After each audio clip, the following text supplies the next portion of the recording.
Two AI giants go head-to-head. One big question, which chatbot comes out on top? On one side, Grok, the witty and fast-talking challenger, and on the other, Gemini, Google's powerhouse of information and versatility. We're running them through real-world tests that actually matter. Accuracy, creativity, speed, usability, value, and more. Let's ditch the hype and get straight to the facts. Each test earns points, and by the end, you'll know exactly which AI wins. The winner might just surprise you. Let's dive right in. Okay, before we get into the nitty-gritty, here's a quick mind map of everything we're comparing today. We'll look at capabilities, internet access, multimodality, personality and tone, privacy and data, integrations, and of course, use cases. So, lots to get through. Let's jump in.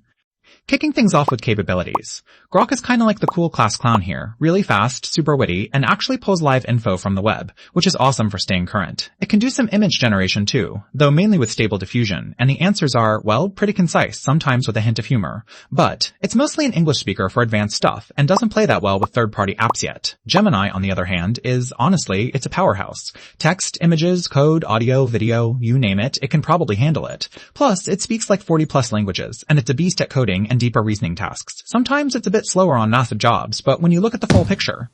Now, internet access. So this is kinda Grok's home turf. It's all about giving you the freshest info straight from the web, right as you're asking.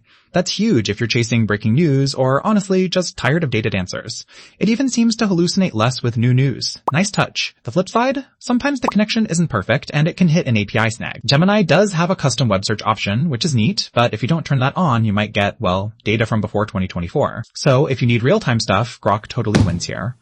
On to multimodality. This is where Gemini just flexes. I mean, yeah, Grok can make some images and tell you what's in a pic, but that's about the extent of it. It won't listen to your voice or break down videos.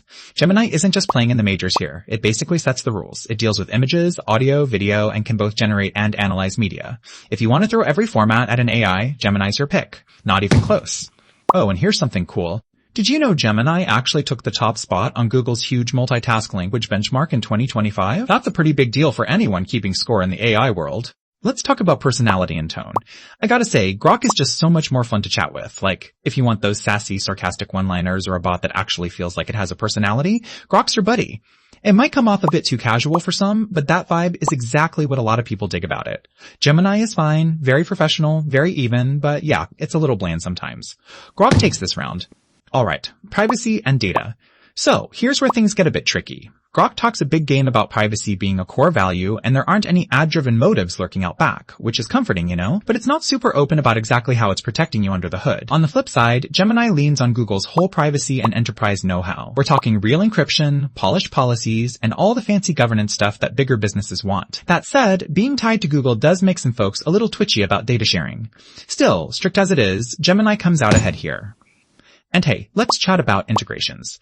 Grok keeps things mostly in the X ecosystem for now. Sure, you can cook up some browser or API automation, and there's a tight connection with X, but if you want to link up with your other apps, it's a little light. Gemini, meanwhile, is basically the Swiss Army knife of integrations. Google Docs, Sheets, Gmail, Calendar, mobile apps, you name it. Plus, it's got serious love for developers with all its APIs. For anyone living the Google world life, this one's an easy win for Gemini. Use cases. This is actually closer than you'd think. Grok is the go-to for live updates, trending topics, and anything that needs a pulse on what's happening right now. Gemini, meanwhile, is built like a classic all-rounder. Research, productivity, teaching, coding, media, yeah, it checks all the boxes. Only thing is, most Gemini perks require you to be kinda deep into Google, with an account and all. So, honestly, I call this one a tie. Let's pull up a side-by-side radar chart, just to get a sense of where each tool really shines. The differences come into focus fast. Gemini leads in capability, multimodality, privacy, and integrations, but Grok's still ahead in internet access and personality. Use cases? Well, they're pretty much neck and neck. So, you know what? It really comes down to what you need. If you're all about up-to-the-minute news, speed, and you want an AI that genuinely cracks you up sometimes, go for Grok. But if you want raw horsepower, deep integrations, and you're going to be working with all sorts of media, Gemini's your move. Both are seriously good, but, I mean, you saw the scores. Gemini just brings more to the table overall. If you found this AI showdown helpful, you know what to do follow to catch the next head-to-head. I'll see you in the next one.